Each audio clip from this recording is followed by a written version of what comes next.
ഹോശേയ 12 അധ്യായം 1 മുതൽ 14 വരെയുള്ള വാക്യങ്ങൾ. എഫ്രൈം കാറ്റിൽ ഇഷ്ടപ്പെട്ട് കിഴക്കൻ കാറ്റിനെ പിന്തുടരുന്നു. അവൻ ഇടവിടാതെ പോഷ്കും ശൂന്യവും വർദ്ധിപ്പിക്കുന്നു. അവർ അശൂരയോട് ഉടമ്പടി ചെയ്യുന്നു, മിസ്രൈമിലേക്ക് എണ്ണ കൊടുത്തയക്കുന്നു. യഹോവയ്ക്ക് യെഹൂദയോടും ഒരു വ്യവഹാരമുണ്ട്. അവൻ യാക്കോബിനെ അവന്റെ നടപ്പിന് തക്കവണ്ണം സന്ദർശിക്കും. അവന്റെ പ്രവൃത്തികൾക്ക് തക്കവണ്ണം അവന് പകരം കൊടുക്കും. അവൻ ഗർഭത്തിൽ വെച്ച് തന്റെ സഹോദരന്റെ കുതിക്കാൽ പിടിച്ചു. തന്റെ പുരുഷപ്രായത്തിൽ ദൈവത്തോട് പൊരുതി. അവൻ ദൂതനോട് പൊരുതി ജയിച്ചു. അവൻ കരഞ്ഞു, അവനോട് അപേക്ഷിച്ചു. അവൻ ബേഥേലിൽ വെച്ച് അവനെ കണ്ടെത്തി. അവിടെ വെച്ച് അവൻ നമ്മോട് സംസാരിച്ചു. യഹോവ സൈന്യങ്ങളുടെ ദൈവമാകുന്നു. യഹോവ എന്നാകുന്നു അവന്റെ നാമം. അതുകൊണ്ട് നീ നിന്റെ ദൈവത്തിന്റെ അടുക്കിലേക്ക് മടങ്ങി വരിക. ദയയും ന്യായവും പ്രമാണിച്ച് ഇടവിടാതെ നിന്റെ ദൈവത്തിനായി കാത്തുകൊണ്ടിരിക്കുക. അവൻ ഒരു കനാന്യനാകുന്നു. കള്ളത്തുലാസ് അവന്റെ കയ്യിലുണ്ട്.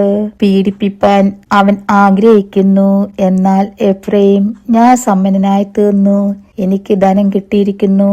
എന്റെ സകല പ്രയത്നങ്ങളിലും പാപമായ യാതൊരു അകൃത്യവും എന്നിൽ കണ്ടെത്തുകയില്ല എന്നിങ്ങനെ പറയുന്നു.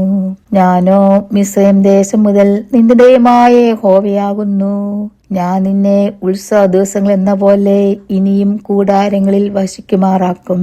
ഞാൻ പ്രവാചകന്മാരോട് സംസാരിച്ച് ദർശനങ്ങളെ വർദ്ധിപ്പിച്ചു. പ്രവാചകന്മാർ മുഖാന്തരം സദൃശവാക്യങ്ങളെയും പ്രയോഗിച്ചിരിക്കുന്നു. ഗിലെയാദ്യർ നീതികെട്ടവരെങ്കിൽ അവർ വർത്തരായി തീരും.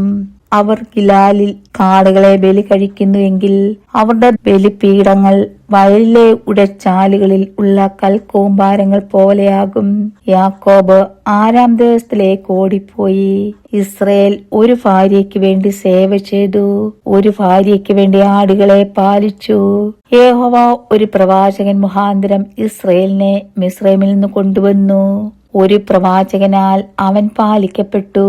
എഫ്രൈം അവനെ ഏറ്റവും കൈപ്പോടെ കോപിപ്പിച്ചു.